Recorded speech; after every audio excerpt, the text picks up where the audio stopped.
agency. Agency is something I've talked about a fair amount in the last few videos, and this is no different.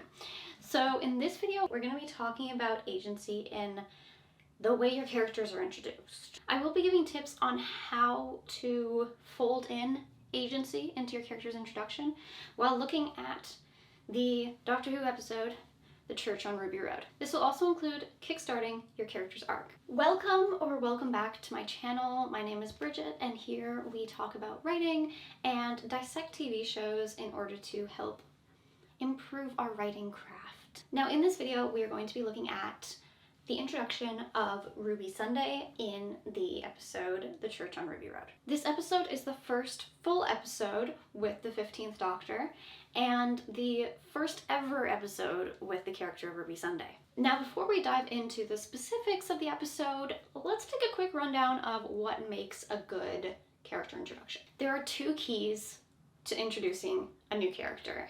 One, they are introduced with their own agency. And two, they have clear motivations for their actions. We all have reasons for why we do the things that we do. It probably comes from somewhere in our past, something like societal norms, or really anything tied to our personalities. And your characters are no exception. No matter what kind of species they are, no matter what planet they find themselves on, they need to have these two elements. When you are writing the introduction of your character, ask them what their intentions are in this scene, in this story, and start to think about what their motivations are. Major characters all have their own inciting incident, and a big factor is how they react to their inciting incident, because everyone will react differently, and that tells you so much about who they are. People's true natures are revealed when they are under stress and when things are out of their comfort zone. In regards to this episode, we are talking about introducing a new main character, someone who is going to have a strong reoccurring role throughout a long span of the story. With this kind of character, there needs to be something that your audience can latch onto,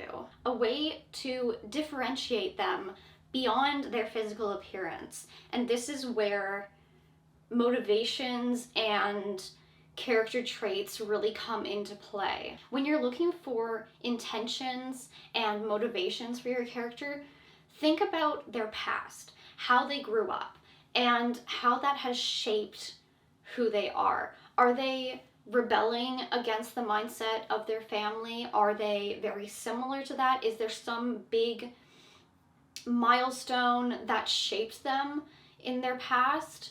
Or is there something that they're currently trying to overcome that can propel them through this story? This will really help to build this character and build their reactions to every situation you put them in. Now, this leads into my next point, which is that your character's decisions form who they are. As much as we would like to be inside characters' minds, unless you're writing a novel, which you very well might be, that is not really possible. So showing your character's decisions in action is a major part of showing who they are. They need to be making active decisions throughout the story. A character who is simply doing things because they are forced to do something is not a character that is given a strong foundation moving forward. A good example of this is Kaz Brekker from Shadow and Bone, or the novels The Six of Crows. Kaz is, yes, he is a gangster and something of an anti-hero, but we get to know why he does what he does because of his backstory, and that there is intention behind the things that he does. If he was simply doing these things because someone was forcing him to, it would not feel the same. Since he is doing these things actively, it's giving us a real look at the lengths he will go to get what he wants. Ruby Sunday is the latest in a long line of companions, so it's kind of unavoidable comparing her to the past companions. The companion I found myself comparing her to, specifically the introduction, is Clara Oswald. The two elements from the past companions' introductions that are missing from Ruby's, that was really hard to say, from Ruby's introduction are that she's not given a reason for why she wants to travel with the Doctor. Rose, back in season 1, had the I have no job and no prospects kind of motivation. Martha had the infatuation with the Doctor and also getting away from her family. And Donna wanted to escape her everyday life and discover who she is. Ruby, on the other hand, isn't really given the time or the attention for us to really learn why she actually wants to go with the Doctor. The second is that they all had a lesson to learn throughout their first or all of their seasons. Arguably, Rose's second season didn't really have much of a lesson, but you can check out my other video on that if you're interested in my thoughts there. Every one of at least the Russell T Davies companions in his previous run, all of their lessons boiled down to self-worth. No matter the way it was treated throughout the rest of their run, that's what it really started with. Now, Ruby doesn't have either of these elements in her first episode. She is really boiled down to a character who is searching for her birth parents and is suffering from some bad luck, and we don't really get to know much else about her. Her and the Doctor have a fun, platonic rapport, and it does feel like they've been friends for a lot longer than they actually have been. Coming off of the recent appearances of Donna back in the 60th anniversary. Still, the episode doesn't seem to take the time to give Ruby a full introduction. Now, as for how Ruby's introduction reminds me of Clara, Ruby's first episode does remind me of Clara's first episode in season 6, The Bells of St. John, with two main differences. Clara has a reason for wanting to travel with the Doctor. It is established that she has always wanted to travel, and this is simply a means to travel, making her more than simply a vessel for the mystery of the impossible girl. This leads into the second difference, which is that Clara makes active decisions throughout her first episode, and she even challenges the Doctor on seeing her as an equal throughout their first meeting. While in Ruby's first episode, we don't really get a sense of her keeping the Doctor in check in any way, and she doesn't seem to make decisions past what she really needs to do. It doesn't seem that she is challenging herself instead of saying, I have to do this, otherwise this will happen. Rescuing Lulu Bell doesn't feel like a save the cat moment. It is merely, this is a good person, therefore you should care about them. It is really the baseline of the save the cat moment. If you don't know what the save the cat moment is, it's literally what I just described. It's, if you save a cat, then you're a good person, and the opposite applies. The big event of each companion's introduction episode is when they decide to go and travel with the Doctor. And each one decides to go for some different reason. A reason that aligns with their character and will become a lesson for them throughout the season. This is followed by them questioning why they decided to travel with the Doctor, usually by the third episode of their first season. I'm thinking, like, Rose's was pretty early, so it was the end of the world. And then with Martha, it was Gridlock. With Donna, it was Planet of the Ood. And so on and so forth. All of them had it. With Clara, it was Cold War. You know what I mean. During Ruby's first episode, we don't really get a sense of her putting herself in harm's way like other companions have in their first episodes. And we don't really see her challenging herself in any big way. Much like in the 60th anniversary episodes, it seems like the companion is simply there for the ride and not given much of a character arc of their own. Now, in the case of Doctor Who, we don't need to fix both of these problems for Ruby, but you know what? I feel like it, so we're gonna do it. One of the big themes of this episode is coincidence, and this is something I feel like they could have played into a little bit more throughout the episode. After all, they did that with Donna, like, back in season 4, so they've done it before, they can do it again. The bad luck that Ruby is experiencing is basically the only thing she talks about throughout the episode. That, like, the bad luck and her being, like, what do they call it? A foundling or something? Something like that? Yeah, so she has 2 things to talk about. Just 2. No more personality for this girl. So we don't really get character moments for Ruby. We see her, like, playing the piano, we see her at a club, we see her with some friends who we'll probably never see again. And yeah, it's just kind of, give me more. I want more Ruby. I want to know more, because I want to care about her, but I don't know what to do with her right now. A scene that could have been more is the one where Ruby meets the doctor for the first time at the club. Now, this scene is, again, we have Ruby just talking about the bad luck. I feel like, in my mind, making these alterations, I would say this scene is a good moment for the doctor to not be as obvious. We see so many scenes like this in other introduction episodes.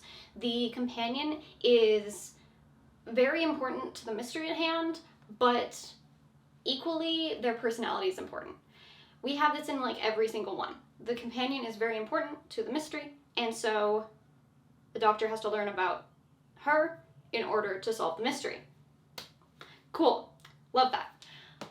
But in this case, apparently we don't need any other information other than that she was abandoned as a child. I think that's a big mistake. In this scene, I would make an alteration that the doctor is simply curious about Ruby and wants to know why the goblins are targeting her, because it just seems like an ordinary girl. And he has been investigating for a little bit, but needs to engage with her to work it out. So the 2 of them actually have a chat about things not related to bad luck or the goblins.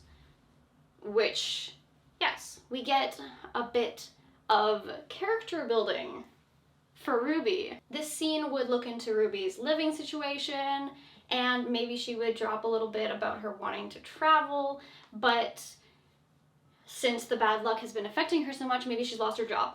Maybe there's been, like, health stuff. Maybe there's, like, other issues happening. So she hasn't been able to, but she really wants to. She's been, like, talking about it for years. I don't know. Maybe she got a vision board. Maybe her girl's got a vision board and it's, like, every place on the globe. This would also tie in to the idea that Ruby wants to go out and discover herself. And yes, she wants to find her birth parents, but it would also tie into a theme that family does not define you. And I feel like that is might be where they're leading with the doctor's storyline with the timeless child, and we don't know who Ruby's parents are. Maybe it's going to be something really, like, really bad, and so it's like, this person does not define you. Just a thought, just an idea.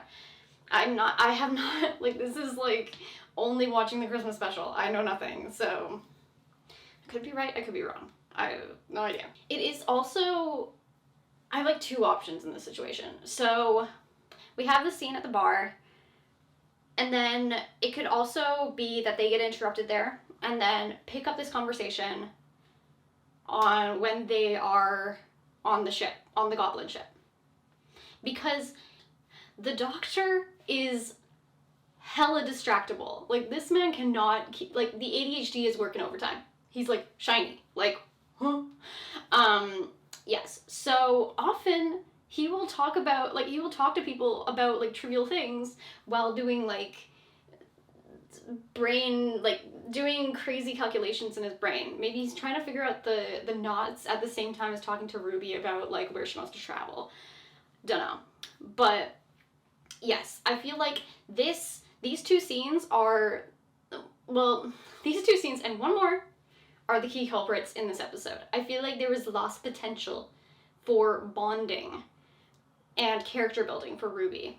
And these conversations are so character building for each companion, and I'm kind of frustrated that they didn't give this to Ruby, because I'm like, why? Like, it's happened for every other companion, pretty much. Probably with the Chibnall ones being the exception, because there's too many of them to have a chat with every single one. All the other ones I can think of, there was something. Just saying, just an idea. Okay. This one's a small adjustment. The scene where Ruby goes to rescue Lulubelle from the goblins. This is a moment where it could really be introduced that Ruby is trying to push herself, that she wants to gain more confidence. I don't know, maybe she is, like, I don't know at this point, like, having watched the episode, I'm like, is she confident? I don't know. Like, there's not, she feels awfully, like, I don't want to say flat, because that's, like, that sounds really mean, but she doesn't seem to have as much dimension as a lot of other companions in their first episode. I would want to know, is she trying to grow? Is she trying to push herself? And in this adjustment, I would want her to, like, when Lulubelle is taken, I would want her to push herself and be, like, hyping herself up, being like, okay, I can do this. And, like, maybe she's really nervous about it. Is she, like, she's never, like, obviously she's never done anything like this before, so how does she react? Is she really, like, overthinking? Is she panicking? Is she, like, charging into the situation, which is not really a normal thing for people to do, but, you know, tells a lot about the character. So yes, I think that that is a little moment, but it would be very vital to really give a sense of where she's starting at. And this is the introduction, so this is the baseline. It's only up from here. The last adjustment would be the scene where Ruby realizes that the doctor is a time traveler. Now, I don't really have a problem with this scene, given the adjustments I've already mentioned, because it's like a trickle-down effect. I feel like with these adjustments, Ruby would become a character that wants to travel. She has a reason to go with him. It's not just a realization that he is a time traveler and that this is just a thing you do. Like, if you meet a time traveler, you go with him. It's just like, duh. But there needs to be a reason, personally, for Ruby to go with him. It can't just be like, everyone will expect me to do this. It can't be like, yeah, it's I don't know. That scene really annoyed me because I didn't feel like she had a reason to do this. She has a happy life with her mom and her foster sister, her grandmother. So what is the drive of Ruby going with the doctor? I'm excited to see her as a companion, but I want to know what her motivations are. And through these adjustments, the little tease of Mrs. Flood would give even more, there'd be even more subtext behind it. Because when Mrs. Flood says good luck, there's that undertone of Ruby's been talking about traveling for years and now she gets the chance to. And so Mrs. Flood is like, there you go in the TARDIS, you got your golden ticket. So yes, we don't know who Mrs. Flood is, but you know, it's fine. Character introductions are not simply the first time your character is shown. It is when you establish who they are to your audience in the most important way. First impressions, so important. And it really boils down to teasing how they're going to grow, showing the baseline of their growth. This is where they are, and you can't, like, the audience can't imagine how far they're gonna go or how far they were gonna fall. Maybe you're introducing a villain, I don't know, so maybe it's like, oh, here's the baseline, it's only gonna get worse from here. I didn't talk about the villains of this episode very much because I didn't feel like it was really my place to talk about it. I think the choice of using goblins as the villains in this show and this episode is quite strange and quite uncomfortable. I am not Jewish by heritage or by practice, but the treatment of these beings in the Doctor Who universe with the context of their historical context is very unsettling. And with the knowledge that Doctor Who in its long history has never featured a Jewish character is quite unsettling again. I only became aware of like the context of goblins through videos on TikTok, and I just wanted to make you guys aware of this because I think it's very important in writing, especially when writing fantasy, to be aware of the cultural and historical context of the symbols and creatures or beings you are incorporating into your stories. I didn't want to make a whole video about this because, again, it doesn't really feel like I don't know if it's really my place to talk about it. I feel like I would really need to do a ton of research about it, which I'm happy to do, but I want to more amplify voices that know more about this topic than I do. Do your research into whatever you are writing and make sure that the symbols and beings you are portraying in your work are well represented or not portraying marginalized people in negative ways. Let me know down in the comments if you are writing an introduction to a character, or let me know what kind of story you're writing in general. I'd really like to know. Are there any plot points that are like really tripping you up? I'll be happy to make a video about them or like answer some questions in the comments. Until next week, hit that subscribe button, give the like a little boop, and keep writing, my friends.